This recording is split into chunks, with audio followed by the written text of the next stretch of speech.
Hi everyone, Jamie McQuaid from Magnet Forensics here with another quick video to help you load in a GrayKey image into Magnet AXIOM.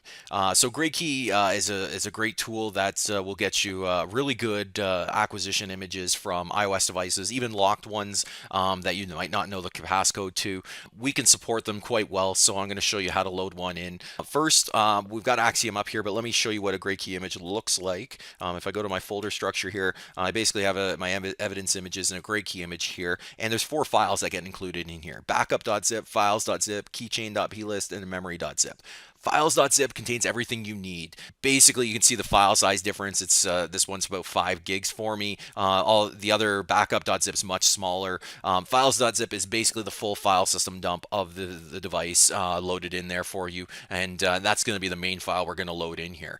They basically create the backup.zip as an alternative to the files.zip if your forensics tool doesn't support the file structure here, but Axiom handles it just fine. I'll show you the difference here real quick. If I right click and open with 7-zip here for a second, you can get an idea of here's basically the file structure. And as you would see it on the phone, you got library, you got system, and all of that sort of thing. If you open up the backup.zip, open the archive here, you get the GUID and you get the iTunes backup structure that you're kind of used to using if you're doing other types of acquisitions with most other forensics tools. So that's the real difference there. But just be aware the files.zip definitely has a lot more information to it, or potential valuable evidence to it.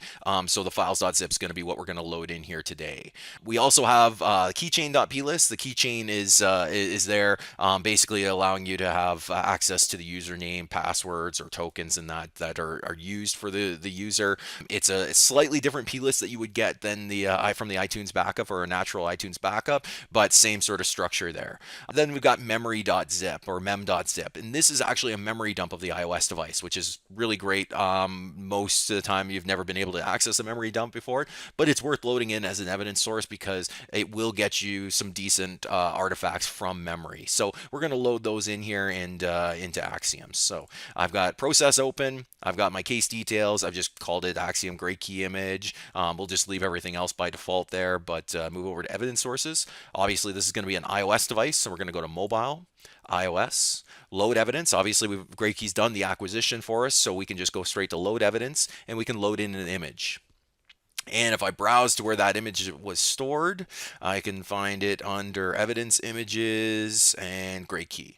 And so you've got the backup files, memory, and if I show all files here, you'll get the keychain as well. So let's, like I said, we're going to do the files.zip. We don't need to load in the backups.zip because the files already has what we need to it. So we'll open that up. It'll read it for a second and load in the source. And you can see there's the file structure there. You could preview and be selective, but we're just going to leave everything by default. Hit next. It gets queued up there, ready to go. Now that we have this, the files loaded in here, let's load in the memory dump as well. We'll go to mobile, iOS, load evidence, image, go to the mem.zip, load that in here. There it is. There we go. And we hit next. And it gets loaded in right beside it. So we got the files and memory. And why not, while we're here, we'll add in the plist as well. Now the plist we're going to load in a slightly different way here because it's just a file. We're going to go to mobile, iOS, and load evidence, but instead of choosing an image, we're just going to choose files and folders. We can browse to it this way, or I like to just go to file browser and we can just go click on the keychain.plist.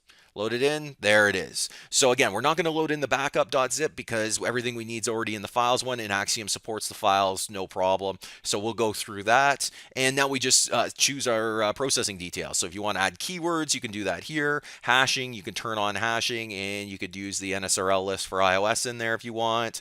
If you're doing Project Vic categorization or anything like that, you can enable those there. And then we go down to the bottom, and we've got our artifacts here. So I've got a bunch of custom artifacts. I can turn them off.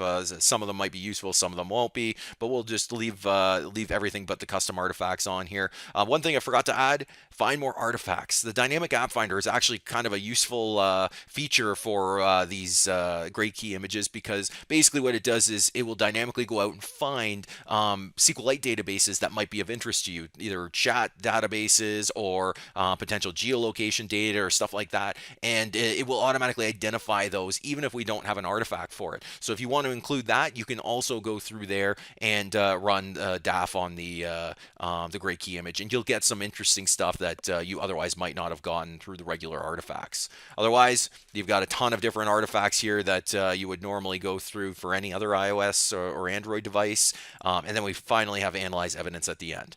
I would hit go, it would process through and give us some results on the other end. I've got the results already for us, so you can see it's already loaded in here. I can go into the artifacts here, and you can see we've got a ton of different hits here from some messages, some WhatsApp, Facebook messages, Google searches.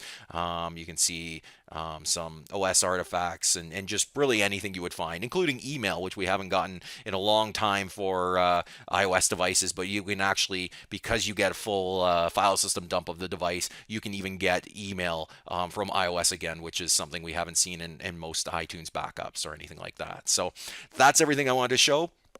Hope you enjoyed it. Have a good rest of your day.